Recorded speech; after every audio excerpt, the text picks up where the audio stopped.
Bonjour et bienvenue dans ce podcast Journal d'un coach scolaire. Alors pour ce premier épisode, j'ai eu la chance de pouvoir accueillir ici Selena. Alors Selena, qui est-elle ? C'est une étudiante de 17 ans qui rentre à partir de septembre à la haute école puisque Selena veut devenir prof. Alors dans cette interview complète, vous allez connaître les victoires, les réussites de Selena. On a retracé son parcours en tant qu'étudiante, mais en tant également que jeune fille et qu'adolescente de 17 ans. Elle va vraiment nous partager son histoire, son parcours, son vécu en tant qu'étudiante et donner aussi ses conseils, son expérience, son témoignage d'étudiante. Elle est très communicative et vous allez entendre dans ce podcast, elle a vraiment une énergie débordante et elle a une positive attitude. Donc on démarre tout de suite le podcast. Bonne écoute.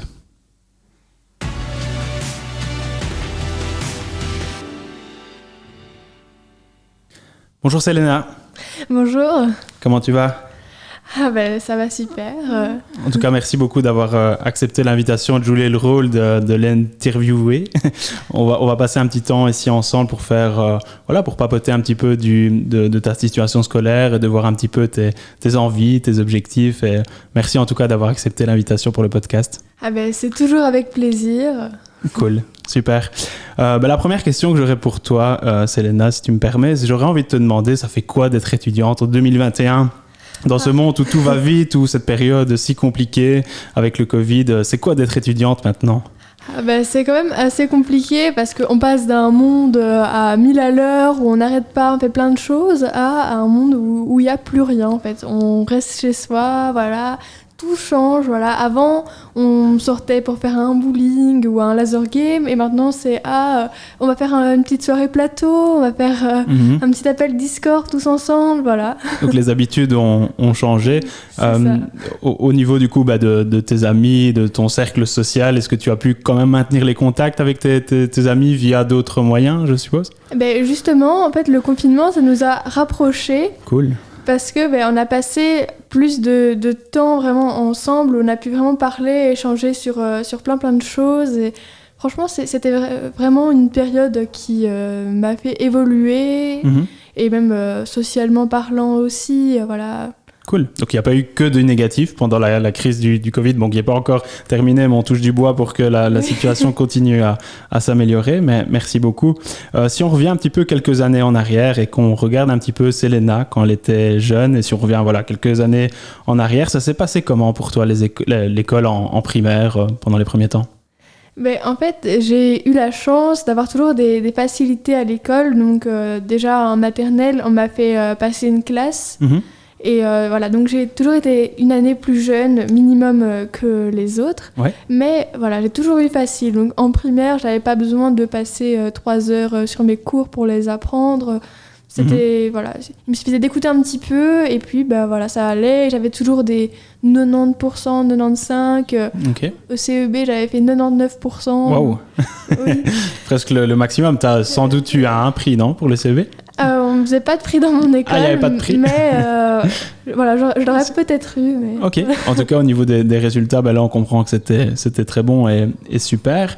Il n'y a pas eu vraiment, du coup, d'obstacle au niveau du primaire. Le fait d'être, du coup, de sauter une classe, de passer une classe et de te retrouver la plus jeune, peut-être, de ta classe avec les autres, est-ce que ça a été facile à vivre et comment ça s'est passé ? J'ai eu la chance d'avoir toujours eu une bonne classe avec toujours des bonnes personnes. Donc, on m'a jamais fait de reproches parce que j'étais plus jeune. Bon, bien sûr, on rigolait un petit peu de temps en temps.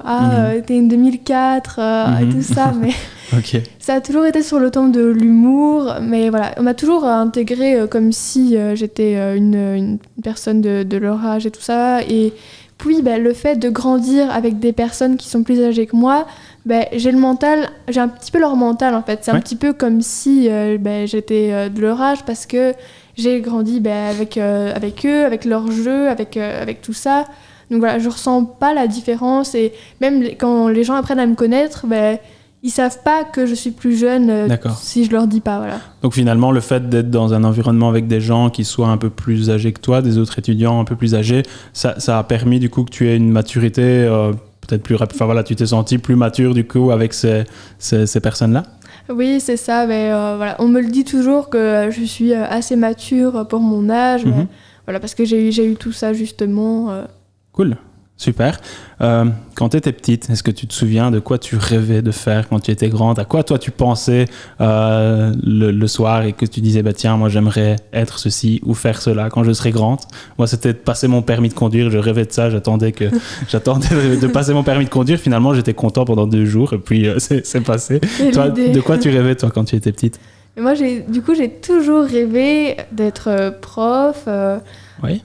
Voilà, d'être dans l'enseignement et voilà, et j'ai toujours adoré l'histoire. Donc voilà, je savais même pas encore lire, que j'étais déjà sur mes livres sur les pharaons, que j'avais déjà mon petit tableau pour enseigner. Et voilà, ça tu jouais à la maîtresse d'école déjà toute petite. C'est ça.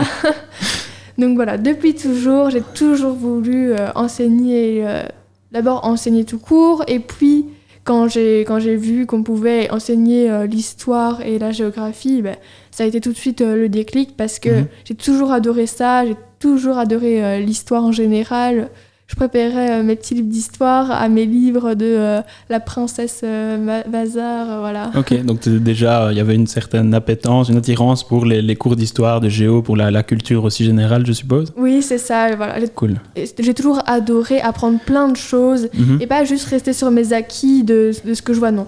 Toujours développer ma culture, apprendre plein de choses, voilà. Toujours, voilà. Super, ouais. Un très bon état d'esprit. C'est vrai que du coup, tu trouvais du plaisir, je suppose, d'apprendre ces nouvelles choses. Est-ce que ça te passionne toujours autant aujourd'hui qu'il y a quelques années quand tu étais plus petite? Ah oui, évidemment.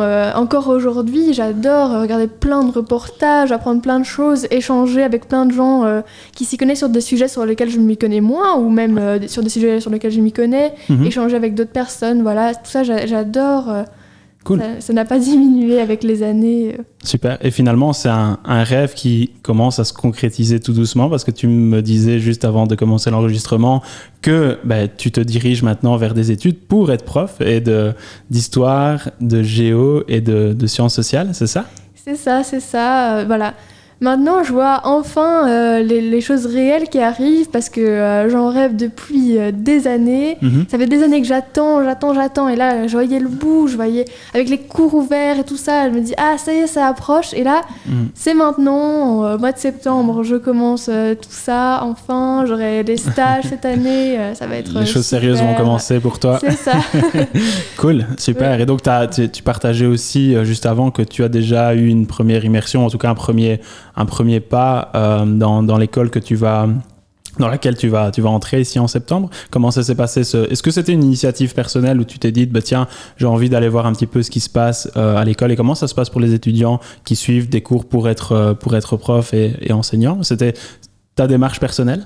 Oui, parce qu'en fait, justement, j'avais tellement hâte d'être là-dedans que je me suis dit, est-ce qu'ils organisent pas quelque chose où je pourrais aller et voir ça? Et en fait, j'ai eu la chance de m'y prendre super tôt parce que j'ai vraiment commencé à faire mes recherches il y a 2 ans, donc avant le Covid. Parce que cette année, du coup, les cours ouverts ont été annulés. Avec le Covid, c'était pas possible de se rendre sur place parce que les étudiants étaient aussi en cours en ligne. Et voilà, donc il y a 2 ans, j'ai pu assister à une semaine de cours ouverts où j'étais étudiante. Enfin, vraiment, ils m'ont vraiment fait ressentir les sentiments comme si j'étais étudiante. Ils m'ont pas fait ressentir que j'étais étrangère. Non, ils m'ont vraiment intégrée et j'ai pu vraiment vivre cette semaine en immersion. Et voilà. Super. Et c'était ce que tu imaginais? Est-ce que l'expérience vécue là d'une semaine de cours ouverts, est-ce que c'était ce que tu te représentais mentalement avant d'aller? Est-ce que tu as eu une bonne expérience, du coup une bonne première expérience? C'était tellement chouette que je voulais même plus revenir après en secondaire. Je voulais directement y aller là-bas. Là, c'était fini. Les secondaires... ta transition était faite pour toi. Ta place était là-bas à présent. C'était ma meilleure semaine de cours que j'ai jamais eue parce que c'était que des cours que j'adorais, avec des personnes qui s'y connaissaient dans tout ce que j'aimais bien, avec qui je pouvais échanger sur plein de choses. C'était vraiment, vraiment super génial. Super. Et voilà, après ça m'a démotivée un petit peu pour les secondaires, mais bon, voilà, quand on vit une expérience pareille où on voit que on fait vraiment ce qu'on aime et qu'après on doit retourner, où on a des cours comme les maths et les sciences qui n'ont rien à voir avec tout ça, c'est pas très motivant. C'est ça, donc c'était un peu compliqué. Je suppose que pour toi, tu attendais la fin aussi du coup des secondaires pour pouvoir passer dans le monde du supérieur. Super. Si tu me le permets, Selena, j'aimerais bien qu'on revienne un peu quelques minutes sur cette période compliquée du Covid. Au niveau de l'école, pour toi, comment ça s'est passé cette double période de confinement? Comment tu as vécu ça avec ton profil d'étudiante? Mais en fait, ça a été quand même super difficile parce qu'il y a eu beaucoup de changements et tout ça d'un coup. Et moi, je suis quelqu'un qui a beaucoup besoin de contact, de voir les gens et tout ça. Et là, d'un coup, être comme ça toute seule chez moi, derrière mon ordinateur, c'était pas facile. Bon, du coup, mon école, elle a décidé de continuer à faire tous les cours. Donc voilà, il n'y a pas eu, comme dans certaines écoles où ils avaient qu'une heure par jour. Non, moi, j'ai vraiment eu encore tous les cours. Et donc, j'avais quand même encore un contact avec beaucoup de gens et les professeurs et tout ça. Mais c'était pas facile de rester concentré. Franchement, rester comme ça, 8 heures devant son ordinateur et en plus, après, devoir encore travailler. C'était vraiment difficile.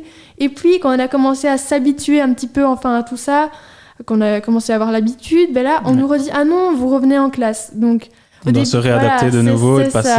Ouais.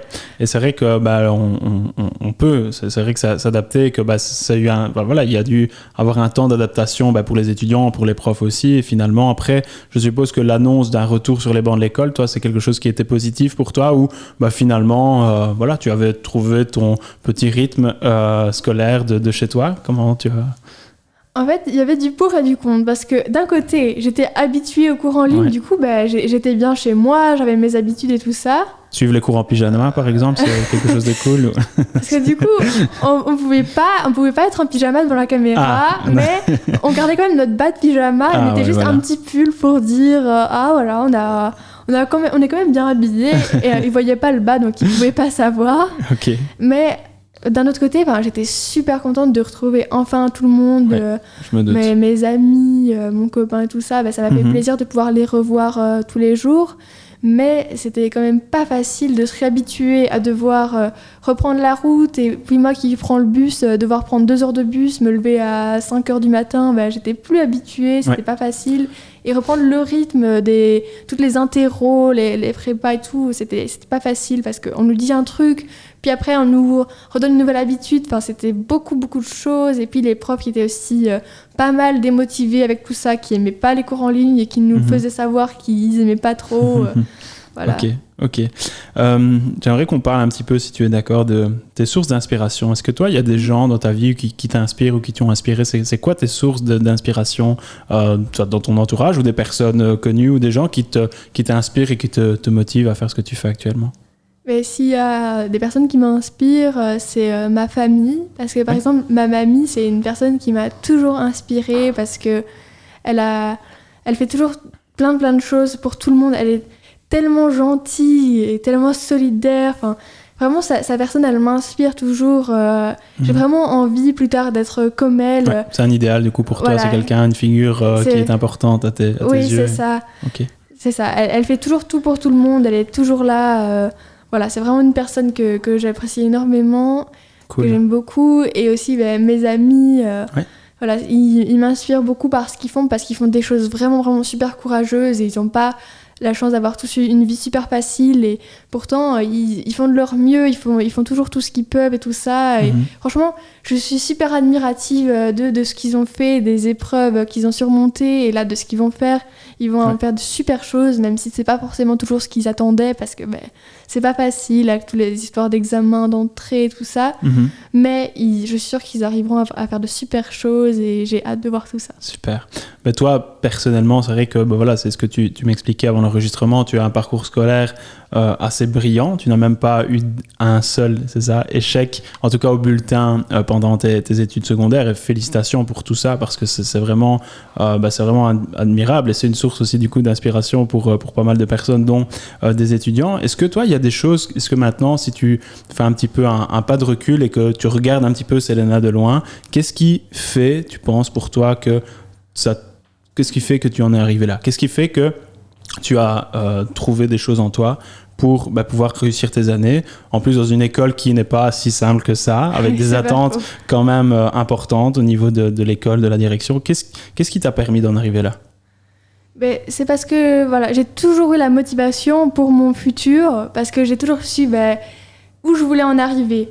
Parce que voilà, je savais où j'en étais et je savais où est-ce que je voulais en arriver. Donc j'avais cette motivation-là. Et je me fixais des objectifs aussi qui n'étaient pas trop élevés. Et voilà, j'ai su diriger mes priorités pour pouvoir en arriver là. Voilà. Je voulais bien réussir dans les cours qui me seraient utiles et dans les autres, avoir juste ce qu'il fallait. C'est peut-être pas la bonne méthode, mais pour moi, elle a fonctionné.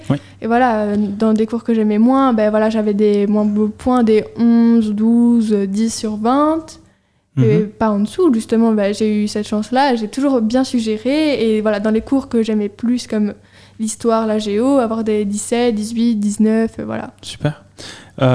C'est vrai que c'est chouette et ça montre que finalement, toi, ce que tu expliques, c'est le fait d'avoir déjà un objectif clair dans ta tête, de savoir ce que tu veux, de savoir vers quoi tu veux aller, tu veux tendre. Toi, ça t'a motivé. Et est-ce que dans les moments, parce qu'on vit tous des moments un peu plus compliqués lorsqu'on est à l'école, est-ce que dans les moments où on a une baisse de régime, une baisse de motivation, tu repensais justement à ce projet, à ce désir de pouvoir, toi, être prof dans quelques années, de pouvoir justement tout faire, ce qui est dans ton possible pour pouvoir y arriver à ça?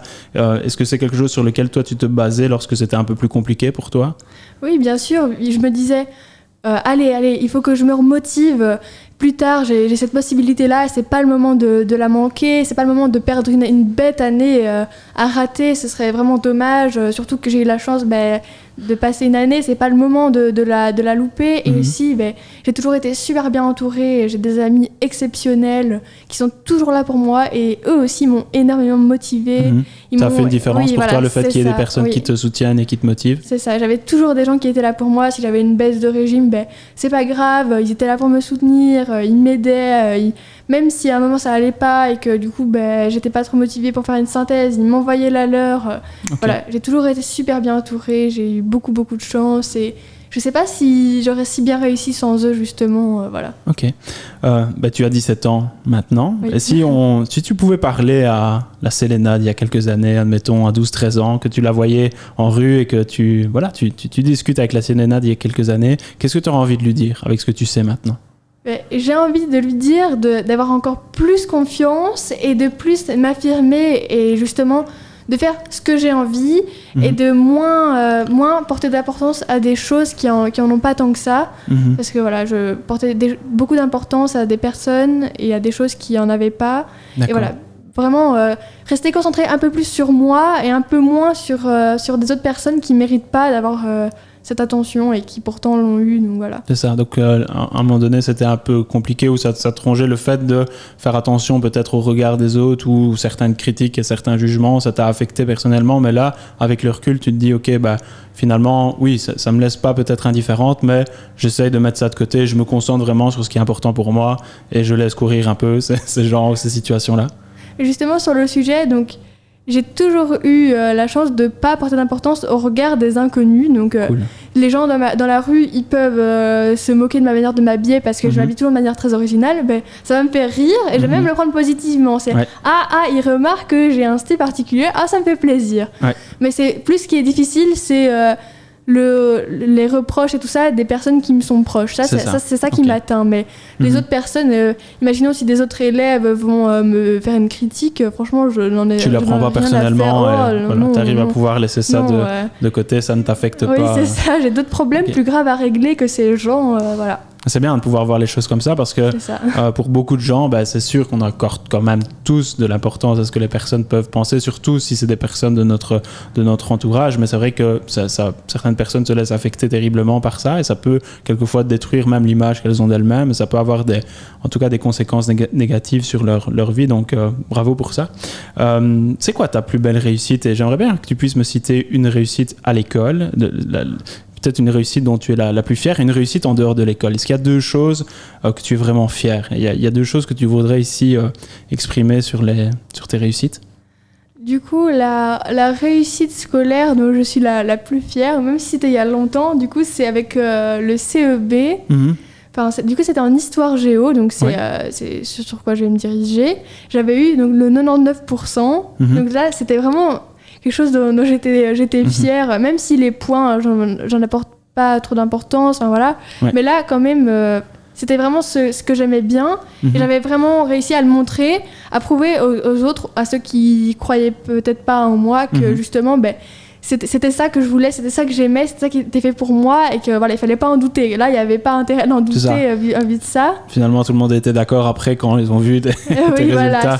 Voilà, ça a montré que voilà, il y a eu une performance au niveau des résultats qui ont été très très très très bons. Il manquait presque rien pour avoir la note maximum. En tout cas, ça montrait que OK, il y avait peut-être plus de doute à se faire sur le fait que tu étais faite pour ça et que tu as aussi mis les actions en place justement pour obtenir ces résultats. Super, merci. J'aimerais bien avoir maintenant un peu ta réflexion, ta façon de penser par rapport à l'école, et c'est important pour moi de voir un petit peu c'est quoi la perception des étudiants, des étudiantes par rapport à l'école. C'est quoi pour toi réussir à l'école? Si tu devais donner une définition, d'expliquer pour toi personnellement ta propre définition de la réussite scolaire, c'est quoi? Déjà, pour moi, réussir à l'école, c'est pas ne pas avoir d'échecs. Parce que pour moi, les points, c'est pas aussi important qu'on le croit. Pour moi, réussir à l'école, c'est être fier de soi-même, être fier de ce qu'on a fait. Et même si on a 9, c'est pas grave, parce que si on est fier de soi, si on est fier de ce qu'on a fait, qu'on a travaillé et qu'on a donné son maximum, c'est ça réussir. Parce que même si c'est pas réussi pour les parents, parce qu'il y en a beaucoup qui portent beaucoup d'importance à ce que leurs parents vont dire, oh là là, oh j'ai raté, oh mes parents qu'est-ce qu'ils vont dire, c'est pas grave, pas grave, parce que on aura donné son maximum, on aura fait ce qu'on pouvait, et voilà, on sait pas toujours réussir non plus. Non. Et on peut être fier de soi-même, et voilà, pour moi c'est ça, réussir, c'est être fier de ce qu'on a fait, de tous les efforts, pouvoir être fier d'avoir accompli ce qu'on a accompli, et de mettre des efforts en place, et pas tellement les points, mais plutôt finalement c'est ça, c'est les efforts aussi, d'être fier de ce qu'on a fait tout au long du parcours et du processus. Super. Est-ce que pour toi tu penses, Elena, qu'il faut être intelligent pour réussir l'école? Pas du tout. L'intelligence... Comment réussir à l'école alors? C'est quoi ta recette secrète? L'intelligence, ça n'a rien à voir. Enfin, il y a juste des gens qui sont plus scolaires que d'autres. Il y a des gens qui sont plus manuels, tout ça. Il y en a d'autres qui sont plus scolaires, tout ça. Et il y en a qui sont bons ailleurs que l'école, et qui sont peut-être moins bons, si on peut mettre j'aime pas dire le mot bon, mais en tout cas c'est ça. Il y a des gens, comme tu dis, qui sont plus doués ou plus portés sur le scolaire, ou d'autres sur... c'est vrai que si on accordait peut-être plus d'importance à la gymnastique à l'école, peut-être qu'il y a des enfants qui se sentiraient plutôt plutôt intelligents à l'école. Oui, voilà. Ouais. C'est ça, c'est... Ah, voilà, ça va. C'est juste que chacun a ses facilités, ses difficultés, et pour réussir, y a pas de secret. Il faut travailler, il faut trouver sa méthode de travail. Et il y a pas, même ceux ils peuvent être super intelligents, avoir un QI énorme, et c'est pas pour autant qu'ils auront plus facile ou quoi. Non, il faut juste avoir sa méthode, travailler, et voilà, il y a vraiment pas de secret. C'est pas parce que on est moins scolaire ou moins même moins intelligent, je vois même pas comment on pourrait le dire, parce que ça n'a strictement rien à voir, et je vois même pas comment on pourrait dire que quelqu'un est intelligent. Ouais. Voilà. Sur base d'un test d'intelligence qui se base dans les années, qui date des années 70, et puis maintenant on va sur la forme des intelligences multiples. Donc il n'y a pas une forme d'intelligence, mais il y a des formes d'intelligence, et la personne qui est plus douée dans le sport ou des activités manuelles a des types d'intelligence. C'est juste que notre jauge elle n'est pas à 100% dans tous les types d'intelligence, et que c'est vrai que l'école finalement valorise surtout l'intelligence logico-mathématique, les maths, les sciences, etc., et verbo-linguistique, le français, l'histoire. Et donc, si on a ces deux curseurs-là qui sont assez hauts au niveau de l'école, peut-être qu'on aura plus de facilité. Voilà, c'est ça. Ok. Merci, en tout cas. En toute honnêteté, et considérons que les profs n'écoutent pas ce podcast, je l'espère, et sans fil, comment tu penses qu'on pourrait améliorer l'école, toi? Je pense que pour améliorer l'école, ce serait bien qu'il y ait plus quelque chose qui soit fluide, qui ait plus de contact entre les différentes années, les différents professeurs. Parce que là, je me suis rendu compte qu'entre les différentes années et les différents professeurs, il y avait beaucoup, beaucoup de différences. Parce que, par exemple, je reprends l'exemple d'histoire, on passe pour une même compétence d'une année à une autre, à des méthodes totalement différentes. Et si on réutilisait la méthode d'une autre année, c'était pas la bonne. Donc, il faudrait qu'il y ait plus de cohérence et qu'il y ait plus, voilà, entre la façon de faire d'un prof une année et la façon de faire d'un autre prof l'autre année, elles peuvent changer. Donc, du coup, c'est l'étudiant qui s'adapte et qui doit adapter sa façon de travailler au prof et pas au cours. Là, ça devrait être le contraire, justement. Okay. Ça devrait être les professeurs qui devraient s'adapter entre eux pour avoir une belle cohérence et que les étudiants puissent passer d'une année à une autre plus facilement. Et aussi, peut-être plus apprendre aux étudiants pour avoir une bonne méthode de travail, parce qu'il y en a beaucoup, justement, qui décrochent et tout ça, parce qu'ils ne savent pas comment faire, ils ne savent pas comment étudier, comment s'y mettre, comment retenir. Ils n'ont jamais vu ça, ils n'ont personne pour les aider, parce qu'il y a des gens qui n'ont pas leur entourage tout à fait. Voilà, à proximité, qui n'ont personne. Et justement, ce serait bien pour toutes ces personnes d'avoir des personnes qui leur expliquent comment faire, comment est-ce qu'ils peuvent réussir, parce que voilà, ça augmenterait leurs chances, je pense. Voilà. Oui, c'est vrai qu'à l'école, alors, il y a quelquefois des cours de méthode de travail, mais le souci à travers ça, c'est que c'est généralement quelquefois des conseils généraux pour tout le monde et qu'on ne travaille pas juste avec l'étudiant seul et c'est pas personnel. Et donc là, ce serait quelque chose d'intéressant que tu le soulignes, parce que je suis aussi intimement convaincu que c'est quelque chose qui doit se mettre en place au niveau des écoles et qu'il y a des personnes qui sont là, comme les coachs, mais il y a d'autres personnes que les coachs aussi, pour pouvoir aider les étudiants. Et que l'école n'apprend pas toujours à apprendre. Et c'est comme si je te donne des ingrédients, te demander de faire un plat, mais si je te donne pas la recette... Ça va être compliqué, voilà. Ça va être un peu compliqué. Tu vas savoir faire quelque chose, mais tu vas bricoler un petit peu. Tu vas tester, il y a des choses qui vont marcher, peut-être d'autres moins. Tandis que si on a un plan, si on sait comment faire, c'est beaucoup plus simple aussi. Et voilà, pour l'étudiant, ça lui permet d'avoir un peu plus de clarté sur ce qu'il doit faire. Maintenant, Selena, on va t'imaginer comme coach, d'accord ? Donc tu es prof, tu es prof de géo, d'histoire, et tu es coach aussi, et tu coaches des étudiants. Tu serais quel type de coach, toi, par rapport aux étudiants ? Comment tu pourrais les aider dans une forme de coaching ? Tu serais quel type de coach ? Mais je pense que je serais quelqu'un de très très motivante et toujours poussée vers le positif, parce que je suis une personne super positive et qui va toujours voir les choses du bon côté. Donc voilà, on va voir souligner les forces, le positif chez les étudiants. Toujours montrer, toujours leur donner plus de confiance en eux, parce qu'il y a tellement de personnes qui manquent de confiance et pourtant elles devraient pas, parce que elles sont tellement super et pourtant ils doutent, tout le monde doute et il faudrait pas, et ça c'est apporter beaucoup de confiance et bien sûr apporter une super méthode de travail et voir là où il y a les difficultés et comment faire pour les améliorer, et voilà, ça c'est super important. De valoriser le positif et de pouvoir les motiver, de trouver confiance en eux. Tu crois que c'est indispensable, la confiance en soi, pour réussir à l'école ? C'est indispensable, et pas que pour réussir à l'école, pour la vie en général, parce que avant de pouvoir avoir des bonnes relations avec les autres, il faut avoir une bonne relation avec soi-même.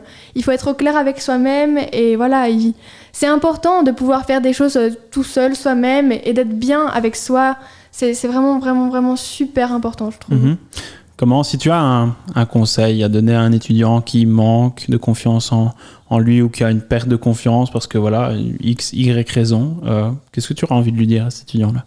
Et je voudrais vraiment dire que, il faut pas, je sais bien que c'est plus facile à dire qu'à faire, mais je suis sûre que c'est une personne exceptionnelle, et c'est juste que cette personne, elle est mal entourée et elle n'a pas la possibilité de se rendre compte, mais avec le temps, la personne, elle va sûrement voir, et il faut voir vraiment comment on est vraiment. Il faut apprendre à être avec soi-même, il faut faire plein de choses aussi tout seul, parce que c'est important d'apprendre à se connaître aussi, et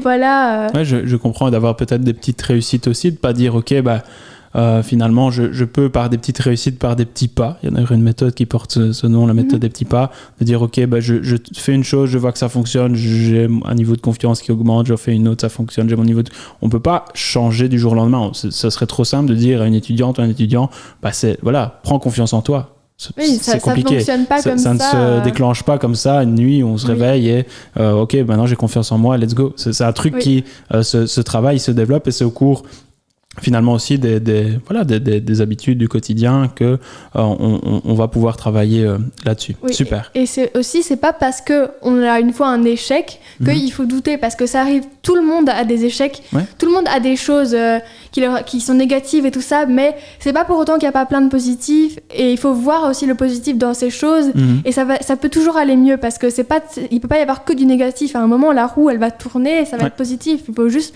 garder confiance et voilà, garder l'espoir justement de tout ça. Et même s'il y a du négatif à l'école, quand on t'écoute, on sent le positif, et c'est génial d'essayer de trouver quand même ce qu'il y a de positif, et l'obstacle est un obstacle, mais on peut aussi en tirer du positif, et on peut se dire, ok, j'ai chuté cette fois-ci, qu'est-ce que je peux faire la fois prochaine pour ne pas tomber dans le trou de nouveau, qu'est-ce que je peux mettre en pratique, et donc là, c'est essayer aussi de pouvoir se dépasser. C'est ça, justement, en ayant des échecs, on se forge de l'expérience, et on en apprend, voilà. Ouais, tout à fait, c'est sûr. Qu'est-ce que toi tu penses savoir? Est-ce qu'il y a un truc dans ta tête que toi tu sais et que les autres étudiants ne savent pas? Est-ce qu'il y a un truc où tu te dis j'ai une botte secrète, j'ai quelque chose que j'aimerais partager ici dans ce podcast aux autres étudiants qui vont écouter et qui devraient savoir, ou quelque chose que moi j'ai vécu et que je pourrais le transmettre à d'autres? Oula, c'est une question compliquée. Ouais. Ou quelque chose de positif, ou une citation, ou une expérience, ou un défi que tu as relevé, un truc qui pourrait dire, ok, ça, je m'en suis fait une force et j'aimerais bien le partager. Mais juste arrêtez de vous soucier des choses qui n'ont vraiment pas d'importance, et s'il y a des gens qui veulent vous mettre des bâtons dans les roues, tant pis, il faut les virer il faut avancer. Il faut avancer soi-même, il faut vraiment garder tout ça, garder l'esprit vraiment concentré sur tout ça, et c'est que quelques années après c'est fini, après tout le monde va pouvoir enfin faire des choses qu'il aime bien, et il faut aussi se donner les moyens, ça c'est vraiment super important. Il faut pas juste se dire allez j'y vais comme ça, non, il faut vraiment donner les possibilités de réussir, parce que sinon on peut pas comme ça connaître une formule de maths comme ça, non. Il faut se donner la possibilité de le faire, et là voilà, toutes les portes vont s'ouvrir. C'est ça, c'est pas toujours facile d'étudier, c'est pas toujours facile d'être étudiant. Bien tu penses sûr. que toi, dans le monde actuel, avec TikTok, Instagram, etc., est-ce que c'est plus difficile justement d'avoir cette confiance en soi, parce on est plus soumis à la critique, on doit faire plus attention à qui on est ou ce qu'on veut montrer? Est-ce que pour toi, du coup, c'est encore plus important maintenant, avec l'ère des réseaux sociaux, que les étudiants puissent prendre du recul par rapport à l'image qu'on peut donner ou renvoyer à d'autres personnes? Parce que justement, moi je leur dirais de le voir d'un autre côté, les réseaux sociaux, c'est que ça montre plein de gens avec tous leurs problèmes et tout ça, et il y a de plus en plus de comptes qui montrent ce qu'on voit et la réalité. Ouais. Ça, en fait, ça dépend des comptes qui suivent, et ça, il faut faire le tri. Toutes les personnes qui montrent un côté qui est totalement faux, totalement retouché, il faut pas regarder ça, faut pas prendre ça pour une réalité, parce que c'est faux. Il faut voir la réalité des choses, les vraies photos. Ça que j'aime bien, il y a un compte. Si tu as des noms, tu peux donner, c'est intéressant à aller voir.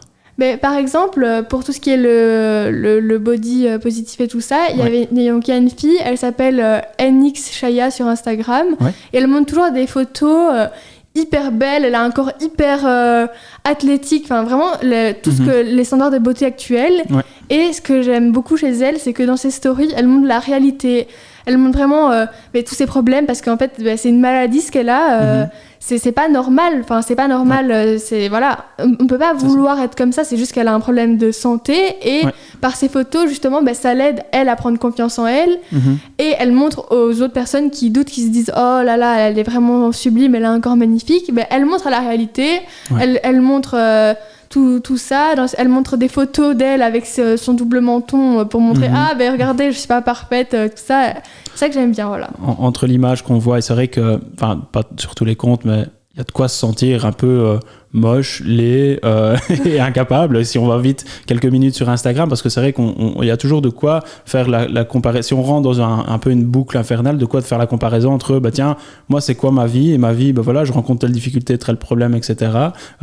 Et tout ce que je vois sur les réseaux sociaux, et c'est vrai que généralement les gens mettent le positif, on ne voit que le côté, comme tu disais, le côté positif, le côté reluisant, le beau, avec les photos retouchées, etc. Mais peut-être que la vraie vie, c'est pas que des photos, on est toujours parfait, on est toujours en forme physiquement, mentalement. Donc ça, C'est vrai que c'est chouette ce que tu partages ici parce que c'est quand même quelque chose que beaucoup d'étudiants moi, me partagent, le fait d'accorder beaucoup d'importance à l'image qu'on a de soi-même et surtout par rapport au regard des autres. Et ça, avec ces réseaux sociaux où on a l'impression que tout est beau, tout est joli, mais c'est pas la réalité. Sûr. Et c'est pour ça que c'est encore une fois essentiel d'avoir confiance en soi et de ne pas se déconnecter de la réalité. Ouais. Parce que justement, on est dans ce monde de réseaux sociaux, il y a des personnes qui passent des 10 heures par jour sur leur téléphone et il y en a qui perdent carrément le fil de la réalité, qui ne sortent plus et qui voient plus ce que c'est le monde réel, qui pensent que c'est ça le monde réel, ce que les gens montrent. Mais justement, les réseaux sociaux, c'est là pour montrer la plus belle face de soi. Mais c'est pas ça la vie, c'est pas comme ça que ça se passe. C'est ça c'est important de pas oublier le monde réel et de voir les vraies choses et de se désabonner des comptes qui font perdre confiance en soi parce qu'on n'est pas là pour ça justement. On est là pour avoir plus confiance en soi et voilà. Comme diraient les Canadiens, on peut se sentir niaiseux par rapport à ce qu'on peut voir sur les réseaux sociaux. Exactement, voilà. Cool. Peut-être pour conclure, on va juste encore parler 2-3 minutes de ton passage vers les études supérieures. Donc c'est un moment important pour toi, tu l'as souligné plusieurs fois ici dans l'interview. Comment tu imagines un peu ce passage, l'année scolaire à venir ? Ben justement, ça va être une grosse année de changement, tout sera différent, l'école, les personnes. Mais voilà, encore une fois, je garde confiance et je me dis que je serai moi-même et on verra ça va fonctionner. Et au pire, ça fonctionne pas, ben il y a toujours des alternatives, voilà. Il faut pas se dire tant pis, si je rate, j'ai raté ma vie. Non, il y a plein de choses. On joue pas sa vie sur une année scolaire. C'est ça. L'école, c'est pas la vie. On va pas mourir. Voilà, ça va aller. Voilà, même si j'ai des appréhensions parce que c'est totalement différent. Les études supérieures, c'est quand même pas facile. Il y aura aussi des gros examens en janvier. Et là, avec le Covid, on a eu des petits examens en juin, on n'a pas eu du tout d'examen en décembre et pas d'examen en juin de l'année dernière. Donc ça va pas être facile pour tout le monde de justement se reconnecter, se remettre dans les études intensives avec des aussi gros chapitres. Ouais. Mais c'est possible, on peut le faire, on en est capable. Il faut qu'on reste motivé et surtout solidaire, que tout le monde continue justement d'aider les autres. C'est essentiel parce qu'on en a plus besoin encore dans cette période qu'avant. Tout le monde doit être solidaire, c'est essentiel vraiment. Il faut s'aider, il faut s'entraider, il faut rester positif. C'est super, merci pour ton message très, très inspirant, très, très positif. Juste peut-être une dernière petite chose, comment tu vois un petit peu ton avenir d'ici 10-15 ans? Avec quel public tu aimerais travailler? Comment tu vois la suite des choses pour toi? Dans 10-15 ans, je pense que je serai toujours aussi positive et que j'aurai toujours autant cette motivation d'aider les autres. Parce que c'est pas seulement les humains, c'est aussi les animaux. Donc je suis bénévole dans des associations pour les animaux. Et voilà, j'aimerais beaucoup, si j'en ai la possibilité, pouvoir accueillir plein d'animaux abandonnés chez moi, en tant que famille d'accueil, le temps qu'ils aient une famille. Ouais. J'aimerais beaucoup aider les élèves qui ont des difficultés, qui sont en décrochage, pouvoir...